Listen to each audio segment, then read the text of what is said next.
And then you're gonna favor smaller people who maybe have a similar processing capacity, but they're dealing with a much smaller frame.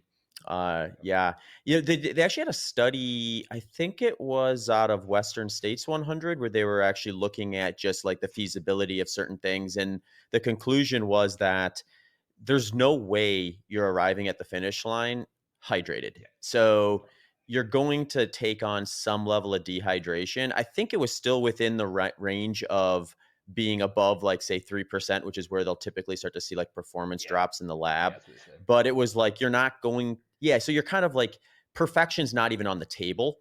So, like, when I heard that, I was like, okay, well, if we're thinking about like fueling perfection is on the table. Like, if you figure out what your fat ox rates are at the intensity that you're going to race, and then you have that other side of the equation of carbohydrate needs, you can typically build up to being able to tolerate that Yeah. and then potentially arrive at the finish line with pretty intact muscle and liver glycogen stores.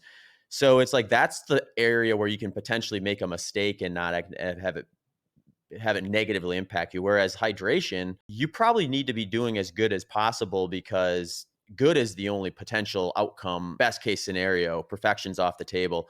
And I found that really interesting, because it's like, we take it out of Western states and we start getting into these, like, longer races like Cocodona, or hotter races in Western even. And it's like, okay, yeah, now we're going to see a lot of selection pressure as to who's better at what, and who needs what, and what that leads to in terms of depletion. Yeah, no, I think so too. And it also determines how often you have to stop. Like I said, I'm not a fast runner, but like I Hmm. still, I still can break, I can still break 24 hours on 100 mile and do all that stuff, but I just don't stop as much as other people either. And Hmm. so that, Yeah.